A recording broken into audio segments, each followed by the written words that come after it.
16th of May, 1839. The unflinching African sun has continued to plague our expedition, making it impossible to dig until dusk. How Professor Herbert managed to find the location in these vast plains of nothingness remains a mystery to me. When I asked him about the tomb again, he told me about the legend of Tin Hanan, the mother of us all. An interesting story in its own right, but I can't help feeling there's more. Later that evening, we uncovered a passage beneath the dunes leading to a sand-covered stone structure. The professor was confident it was the tomb we sought and ordered the others to clear the way late into the dark, cold night.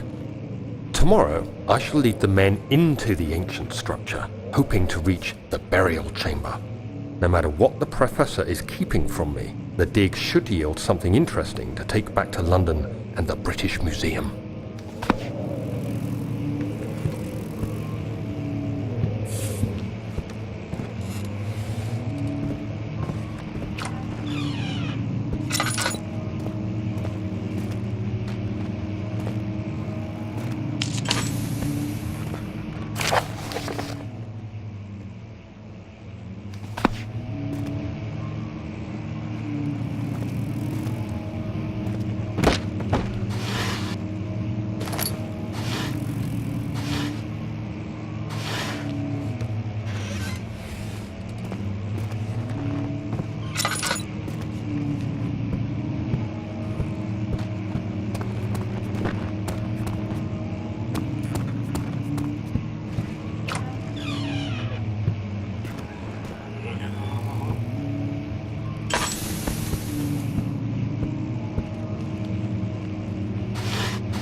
"17th of May, 1839. My hands tremble as I write. I feel a need to document my tribulation, for I fear that my memory will fail me if I linger. Today, I took some men and ventured into the dark, ancient passage we uncovered. Our torches burned faintly in the murky air as we slowly made our way underground. The men were superstitious and fearful. They argued loudly, and I felt their strange language getting to me. I mustered my strength and yelled at them to continue down the slopes and broken steps. The crudely carved passage confused me. It looked much older than the 4th century structure we had expected. The twisting path emerged into a great antechamber. The walls were lined with statues unlike any I'd ever seen. Despite their unearthly quality, I felt a strange familiarity toward them, which haunts me still. At the far end of the chamber, a great slab of stone sealed off whatever lay ahead. I gave the order to raise it, and as I pushed through the narrow space, the heavy stone suddenly dropped, sealing me inside. I was trapped.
of the castle is old and hasn't been tended to for centuries. When the shadow arrives, it won't take long until things start falling apart. We're just buying time anyway. Let's do what we can. There isn't much to be done about the wars. We should reinforce weak structures. The ground will tremble and there's a risk everything will cave in on us, especially downstairs. Here, and there. Let's get the servants working on it.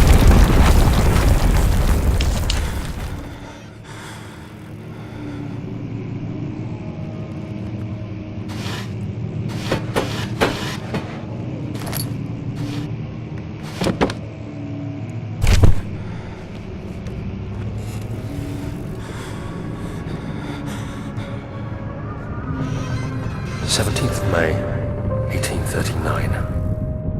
After pounding the unforgiving stone wall for what seemed like an eternity, I realized it was hopeless. I was trapped. I fell to the ground, gasping for air, trying to focus. That's when I saw a faint blue shimmer. My weakened body was heavy to carry, but I managed to push myself toward the enchanting light. It was waiting for me. Enclosed in dark nothingness, I felt myself drawn to the mystic light.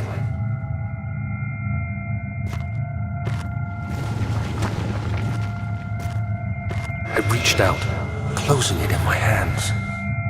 The faint glow escaped my fingers and began to spark brightly and spirit me away, unlocking alien memories of spiraling towers, endless deserts, and impossible geometry. The next thing I can remember is the grating sound of stone being lifted, the voices of the Arabs pulling me to safety, and grasped firmly in my hands was the broken pieces of a most peculiar relic.